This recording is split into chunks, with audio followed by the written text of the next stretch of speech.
बहुत समय पहले की बात है। अंग देश में एक बहुत नामी राजा कुमार रहते थे, जिनकी एक प्यारी सी सुंदर सी राजकुमारी थी, जिसका नाम तारा था।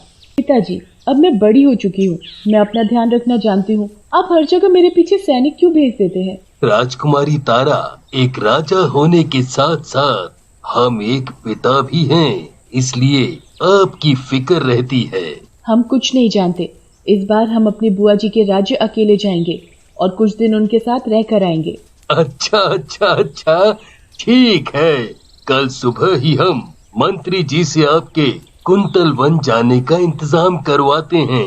अब नाराजगी छोड़िए और भोजन ग्रहण करके सो जाइए। कहकर राजा कुमार वहां से चले जाते हैं और अगली ही सुबह राजकुमारी तारा कुंतल वन के लिए अकेले ही घोड़े पर निकल पड़ती है। चलते चलते कई पहाड़ नदियां पार करने के बाद सुबह से दोपहर हो जाती है। दिन सिर पर चढ़ाता है। सूरज की किरणें देखकर लगता है दोपहर हो चुकी है। अब हमें कहीं रुककर थोड़ा आराम कर लेना चाहिए। राजकुमारी तारा एक घनी छांव वाला पेड़ देखकर अपना घोड़ा पेड़ के तने से बांध देती है और वहीं पेड़ के नीचे बैठकर थोड़ा आराम करने लगती है। पास के पेड़ पर बैठी एक चुड़ैल ये सब देख रही होती है।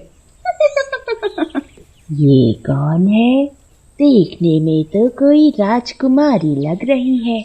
पर ये अकेले बिना सैनिकों के यहाँ क्या कर रही है? क्यों ना इसी से पूछ लिया जाए चलकर। चुड़ैल एक लड़की का रूप लेकर नीचे उतरती है और राजकुमारी तारा के पास जाती है। अरे बहन, तुम कौन हो और यहाँ अकेले कैसे बैठी हो? आवाज सुनकर राजकुमारी तारा आंखें खोलती है। मैं अंग देश की राजकुमारी तारा हूँ। मैं अपनी बुआ के राज्य कुंतलवन जा रही हूँ। पर तुम कौन हो? इतनी जानकारी के बाद चुड़ैल अपने असली रूप में आ जाती है। मैं एक चुड़ैल हूँ और अब तू बनेगी मेरा शिकार। अचानक से चुड़ैल को अपने सामने देख तारा डर जाती है और अपनी तलवार निकालती है चुड़ैल को मारने के लिए। तभी चुड़ैल एकाएक अपना आकार बड़ा कर लेती है और विशाल रूप में आकर राजकुमारी को निकल जाती है। अब मैं बनूंगी राजकुमारी और जाऊंगी कुंतल वन। जरा मैं भी देखूं राजकुमारियों का जीवन कैसा होता है। फिर चुड़ैल राजकुमारी तारा का रूप ले लेती है और उसी घोड़े पर बैठकर कुंतल वन राज्य के लिए निकल पड़ती है।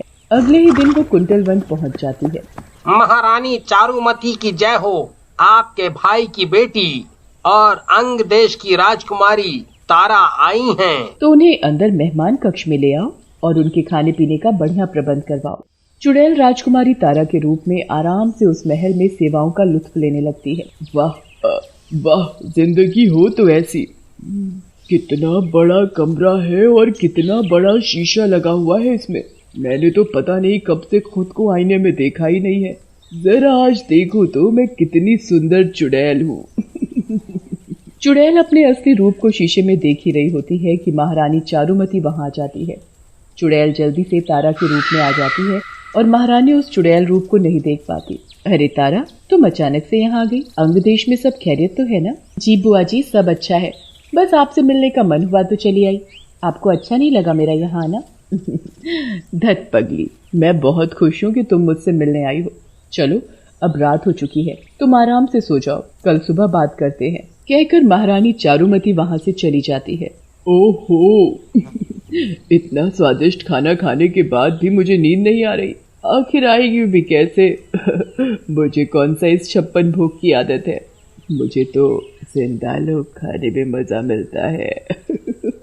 चुड़ैल ऐसे ही लेटे लेटे खुद से बातें कर रही होती है। कुछ घंटे बीत जाने के बाद उसकी इंसानी भूख की ललक और बढ़ जाती है। अब मैं और सब्र नहीं कर सकती, मुझे बाहर निकलना ही पड़ेगा। तारा के रूप में चुड़ैल अपने कमरे से बाहर आती है। वहाँ 2 सैनिक पहरा दे रहे होते हैं। अरे राजकुमारी जी, आप इतनी रात गए, कहाँ जा रही हैं? आपका ऐसे अकेले इस समय कहीं भी निकलना सुरक्षित नहीं है। हट जाओ मेरे रास्ते से, वरना अच्छा नहीं होगा। माफ कीजिए राजकुमारी तारा, पर आपकी सुरक्षा हमारी जिम्मेदारी है। हम आपको कहीं नहीं जाने दे सकते। आप जाके सो जाइए। सैनिकों के रोक टोक पर चुड़ैल का पारा तो मानो जैसे आसमान पर पहुंच रहा हो। तो मतलब तुम लोग मुझे ऐसे नहीं जाने दोगे? रुको, तुम्हें अभी मजा चखाती हूँ। चुड़ैल तुरंत अपने असली रूप में आ जाती है और अपना आकार भी बड़ा कर लेती है। मेरी असलियत किसी को पता न चले उसके लिए मैंने बाहर जाकर शिकार करने का सोचा था, पर तुम लोगों ने मुझे रोक टोक कर सही नहीं किया। अब तुम लोग अपनी जान से हाथ धोगे। तारा को विशाल चुड़ैल के रूप में देखकर सैनिक बहुत डर जाते हैं। डर के मारे उनकी आवाज नहीं निकलती। सैनिक भागने की कोशिश कर ही रहे होते हैं कि चुड़ैल अपना बड़ा सा मुंह खोलती है और दोनों सैनिकों को निगल जाती है। मजा ही आ गया आज तो। कहाँ रोज कभी खाओ तो कभी भूखे ही सो जाओ, और कहाँ आज दो सैनिक खाने को मिल गए। ना बेचारे रोकते टोकते और ना उन्हें अपनी जान से हाथ धोना पड़ता। फिर चुड़ैल महल के बाहर निकलती है। घूमते घामते उसे कुछ जानवर बंधे दिख जाते हैं। अब क्या करूं? मुझसे कंट्रोल नहीं हो रहा। इन जानवरों को भी जान से जाना ही पड़ेगा। और चुड़ैल तुरंत अपने आकार को बढ़ाते हुए उन जानवरों को भी निगल जाती है। अब काफी देर हो गई है, मुझे वापस अपने कमरे में चले जाना चाहिए। चुड़ैल वापस तारा के रूप में आती है और चुपचाप अपने कमरे में आकर सो जाती है। फिर अगले दिन, मंत्री जी, हमें खबर मिली है कि कुछ सैनिक रातों रात महल से गायब हो गए। क्या तुम्हें कोई खबर है? नहीं महारानी साहिबा, मुझे कोई जानकारी नहीं है इस विषय पर। ऐसा कैसे हो सकता है? तुम यहाँ के मंत्री हो और तुम्हें कोई जानकारी नहीं कि महल में क्या चल रहा है? राजकुमारी तारा, तुम कुछ सलाह दो। तुम तो अपने पिताजी के हर कार्य में भाग लेती हो, सलाह मशवरा करती हो, सभा में हो रहे निर्णय का भाग रहती हो, तो तुम ही कुछ सुझाव बताओ। अरे बुढ़ी, मैं तारा राजकुमारी नहीं, चुड़ैल हूँ, चुड़ैल।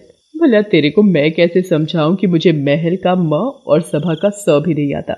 मेरा बस चले तो सबसे पहले तुझे ही निकल लूं, पर क्या करूं, मजबूरी है मेरी कि मैं भी राजकुमारी की जिंदगी के ऐशो आराम करना चाहती हूँ, तो मुझे राजकुमारी के भेष में ही रहना पड़ेगा। अरे तारा, कहाँ खो गई? किन ख्यालों में हो? बोलो कुछ। महारानी, मैं क्या बताऊं, ये मामला ही ऐसा है।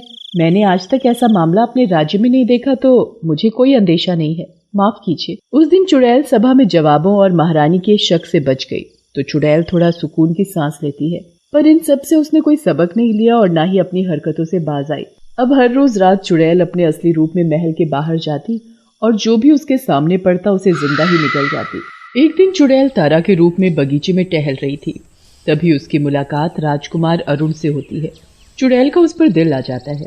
जान पहचान बढ़ाने के लिए वो रोज बगीचे में ही उससे मिलने लगती है। कुछ दिनों में उनकी दोस्ती अच्छी हो जाती है।